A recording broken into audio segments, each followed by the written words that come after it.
Alright, here it goes. In this hypocritical contradiction of a society, I find it difficult to not only be a woman of multi-ethnicity, but a progressive mind with a desire to find a higher consciousness ideology. Cause see, the essence in me, it just won't let it be. When injustice prevails and violence and sex sells, and it seems the masses are under a mind spell, but our souls are so polluted that we can't even tell.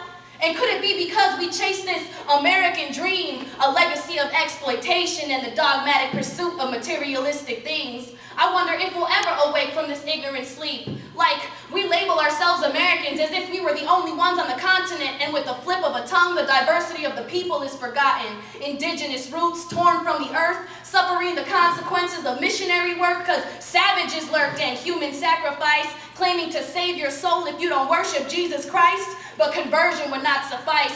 Father, Son, and Mother Earth just wasn't enough. They had to rape the land and its people to satisfy their gluttonous lust. And hypocrisy remains true, cause Mexica sacrificed, but the Spanish Inquisition killed thousands too. And so tens of thousands of black voters in Florida are institutionally disenfranchised, and Bush wins the election. And I'm wondering what happened to the Voting Rights Act protection. I guess the children of Birmingham walked out of school in protest to be arrested in vain, even though they ended segregation. Cause if a buffoon can become president of the United States, he needs the right connections. And his victory was due in part to the media's deceitful propaganda and premature victory proclamation. Cause unfortunately, our democracy hypocrisy is controlled by corporations. And it's not just the baby boom who have fallen prey to this consumerist affluenza, like buying things off of QVC, but it's the young generations emulating what they watch on this poisonous TV, image after image, and over-sexualized female image, and young women are easily confused. Plus, rape is underreported because the victim becomes the accused. We're fed this bullshit about her choice of attire, why she stayed out late, she must be a liar, before the 1 in 3 women who are victim of sexual assault is just a little too late. So we must be insistent with the fact that only men can end rape.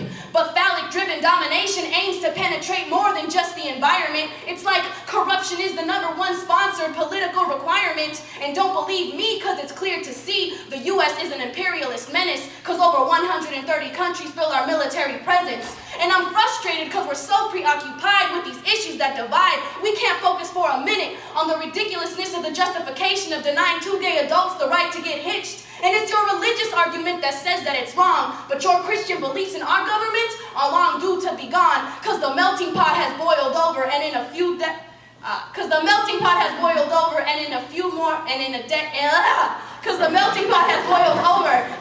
few decades more, brown skin as the majority will return this continent to the way it looked before colonization infiltrated our minds, before internalized racism became our own demise, before a Eurocentric standard of beauty told women of color to straighten their hair, before a young child was told that's not for your gender, but they knew it wasn't fair, because we need to elevate our consciousness if we want this paradigm to shift. Focus on similarities, embrace diversity and human interconnectedness, because you should be able to see yourself in your fellow human being and dismantle these divisions that are still lingering. We need to break free from the enslavement of their currency. We need to water grassroots until the tree grows deep. We need self-sufficiency in all communities, so plant your hood a garden, 2 or maybe 3, and exercise your rights before they're snatched away. We owe it to those who fought and died for them in the days of yesterday. So if you are stuck in apathy, victimization, or complacency, just remember this last bit of advice. You may say things will never change, sit back, watch it happen, and just sigh, but I reject your defeatist attitude, and at least I fucking try.